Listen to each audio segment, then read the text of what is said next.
Je vais vous raconter l'histoire d'une île, une seule île coupée en deux, et de chaque côté de cette frontière, deux mondes qui n'ont absolument rien à voir l'un avec l'autre. À l'est, la République dominicaine, un pays qui tourne, des hôtels, des touristes, une économie qui croît, un PIB par habitant d'environ 10 000 $. À l'ouest, Haïti, 400 $ par habitant, le pays le plus pauvre de tout l'hémisphère occidental. Des quartiers entiers sans électricité, sans eau courante, contrôlés par des gangs armés. Même île, même soleil, même mer des Caraïbes, même sol sous les pieds. Alors comment c'est possible? Comment on arrive à un tel écart entre deux pays qui partagent littéralement le même caillou au milieu de l'océan? Et je vous préviens, la réponse va vous mettre en colère, parce que ce qui est arrivé à Haïti, ce n'est pas de la malchance, c'est le résultat d'un pillage organisé sur plusieurs siècles. Je m'explique. Tout commence avec la colonisation. Quand Christophe Colomb débarque sur cette île en 1492, elle tombe entière sous domination espagnole. Mais l'Espagne, assez vite, se concentre sur la partie est Santo Domingo et délaisse l'ouest, plus montagneux, plus compliqué à exploiter. Et c'est la France qui s'y engouffre au XVIIe siècle. Et là, accrochez-vous.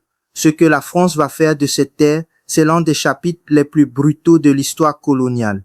La colonie française de Saint-Domingue devient la plus rentable de toutes les Caraïbes. Elle produit à elle seule près de 40% du sucre et 60% du café consommé en Europe. 40% du sucre. Vous imaginez le niveau de richesse que ça représente? Mais cette richesse repose sur un système esclavagiste d'une violence absolue. Des centaines de milliers d'Africains sont déportés sur cette île et travaillés à mort, littéralement. L'espérance de vie d'un esclave à son arrivée, quelques années, pas quelques décennies, quelques années. Et pour un colon blanc, comptez parfois 10 esclaves. La terre est exploitée jusqu'au dernier gramme de fertilité. Les forêts sont rasées pour planter du sucre, encore du sucre, toujours du sucre. De l'autre côté, chez les Espagnols, c'est une autre ambiance. L'agriculture est plus diversifiée, moins intensive. La population est plus métissée. L'esclavage existe aussi, ne soyons pas naïfs, mais pas à la même échelle, pas avec la même fureur industrielle. Résultat, quand les deux colonies arrivent au XIXe siècle, l'une a un sol épuisé, des forêts détruites et une société bâtie sur la terreur. L'autre a un territoire qui tient encore debout. Et cette différence de départ, elle va tout conditionner par la suite. Maintenant, parlons de l'indépendance et de ce qu'elle a coûté. En 1791, les esclaves de Saint-Domingue se soulèvent et ils font quelque chose qu'aucun peuple asservi n'avait jamais réussi dans l'histoire. Ils gagnent. Après 13 ans de guerre, en 1804, Haïti devient le premier pays fondé par d'anciens esclaves. C'est héroïque, c'est historique et c'est le début d'un calvaire qui dure encore aujourd'hui. Pourquoi? Parce que le monde entier punit Haïti pour avoir osé être libre. Aucune grande puissance ne reconnaît ce nouvel État. Les États-Unis, qui sont eux-mêmes esclavagistes à cette époque, refusent toute relation diplomatique. L'idée qu'un peuple noir puisse se gouverner seul fait trembler toutes les puissances coloniales. Haïti est mise en quarantaine. Et puis la France revient. En 1825, le roi Charles Tess envoie une flotte de guerre au large de Port-au-Prince. Le message est simple, vous nous payez 1550 millions de francs or pour compenser la perte de vos plantations et de vos esclaves, ou on revient vous coloniser. Vous avez bien entendu. La France exige que les esclaves paient une indemnité à leurs anciens maîtres pour le préjudice de ne plus être esclaves. Haïti accepte parce qu'il n'a pas le choix. Et cette dette, renégociée à 90 millions mais toujours astronomique, ne sera entièrement soldée qu'en 1947. Pendant plus d'un siècle, une part massive des revenus d'Haïti est partie en France. Pas dans les écoles haïtiennes, pas dans les routes haïtiennes, pas dans les hôpitaux haïtiens. En France, pour nourrir la France. Le New York Times a estimé que cette dette, avec les intérêts et les emprunts nécessaires pour la rembourser, a coûté à Haïti l'équivalent de 21 milliards de dollars actuels. 21 milliards de dollars. Pour le crime d'avoir voulu être libre. Mettez la vidéo en pause 2 secondes si vous voulez et laissez ce chiffre vous rentrer dans la tête. Parce que quand on vous dit qu'Haïti est pauvre depuis toujours, c'est faux. Haïti a été appauvri, méthodiquement. Et après ça, c'est l'engrenage. Dès ses premières décennies d'existence, Haïti sombre dans l'instabilité, des coups d'État en série, des présidents assassinés, des guerres intestines. Entre 1804 et 1915, un peu plus d'un siècle, le pays connaît plus de 70 changements de gouvernement. 70. On ne construit pas un pays dans ces conditions. En 1915, les Américains débarquent. Les États-Unis occupent militairement Haïti pendant 19 ans. Ils prennent le contrôle des finances, redirigent les revenus du pays vers les banques américaines et imposent des formes de travail forcé. Les infrastructures qu'ils construisent servent leurs intérêts stratégiques, pas les Haïtiens. Ensuite, les Duvalier. François Papadoc Duvalier prend le pouvoir en 1957 et installe une dictature qui glace le sang. Ces miliciens, les tontons Macoute, terrorisent le pays. Quand il meurt en 1971, son fils Jean-Claude Baby Doc prend la suite. Il a 19 ans. À eux deux, ils règnent presque 30 ans. 30 ans à piller les caisses, à étouffer toute opposition, à démolir tout ce qui pourrait ressembler à une économie fonctionnelle. Quand Baby Doc est finalement chassé en 1986, il part en exil en France. Ironie de l'histoire, avec une fortune personnelle estimée à plusieurs centaines de millions de dollars, des centaines de millions volés à un peuple qui n'avait déjà plus rien. De l'autre côté de la frontière, la République dominicaine a aussi connu sa part de dictature.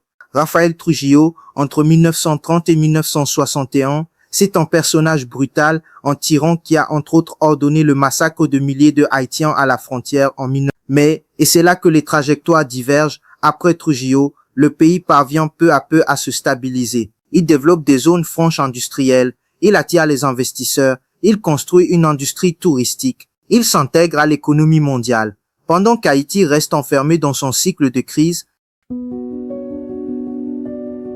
et il y a un aspect dont on ne parle pas assez, la terre elle-même. Si vous pouviez survoler la frontière entre les deux pays, et il existe des photos satellites célèbres qui le montrent, vous verriez quelque chose de frappant. D'un côté, le côté haïtien, c'est brun, sec, dénudé. De l'autre, c'est vert, la forêt. Haïti a perdu la quasi-totalité de ses forêts. On parle d'à peine 2% de couverture forestière. 2%. La République dominicaine, elle, en a conservé environ 40. Et ce n'est pas un hasard. La déforestation d'Haïti, c'est le legs direct de la colonisation française, qui a rasé les forêts pour les plantations. Et c'est ensuite la pauvreté qui a fait le reste. Quand vous n'avez pas d'électricité, pas de gaz, vous coupez des arbres pour faire du charbon de bois. C'est votre seule source d'énergie. Et quand il n'y a plus d'arbres, les sols s'érodent. Et quand les sols s'érodent, l'agriculture meurt. Et quand l'agriculture meurt, la famine s'installe. C'est un cercle vicieux et il tourne depuis des décennies. Ajoutez à ça les catastrophes naturelles. Le séisme de 2010, plus de 200 000 morts. Les ouragans à répétition. Sur un sol nu, sans arbres pour retenir la terre, sans infrastructure solide. Chaque catastrophe frappe 10 fois plus fort. La République dominicaine, elle, a eu la clairvoyance, même sous des régimes autoritaires, de protéger une partie de ses forêts et de lancer des programmes de reforestation dès les années 1960. Un choix politique qui, des décennies plus tard, fait toute la différence. Et puis il y a le paradoxe le plus cruel de cette histoire, l'aide internationale. Haïti est l'un des pays qui a reçu le plus d'aide au monde. Après le séisme de 2010, des milliards de dollars ont afflué. Le monde entier s'est mobilisé. Des ONG par centaines se sont installées. Et vous savez quoi? L'argent n'est quasiment jamais arrivé aux Haïtiens. Selon certaines analyses, à peine un centime sur chaque dollar d'aide est allé directement à des organisations haïtiennes. Le reste, absorbé par les frais de fonctionnement des ONG, les contrats passés à des entreprises étrangères ou tout simplement évaporés dans la corruption. Je vous donne un exemple qui résume tout. La Croix-Rouge américaine a levé près de 500 millions de dollars après le séisme en promettant de construire des logements. Un rapport a révélé qu'elle n'en avait construit que 6 maisons. Un demi-milliard de dollars. 6 maisons. L'aide internationale, dans beaucoup de cas, a créé une économie parallèle. Elle a affaibli les institutions locales au lieu de les renforcer. Elle a installé une dépendance au lieu de construire une autonomie. On a traité les symptômes en aggravant la maladie. aujourd'hui, en 2026, où en est-on?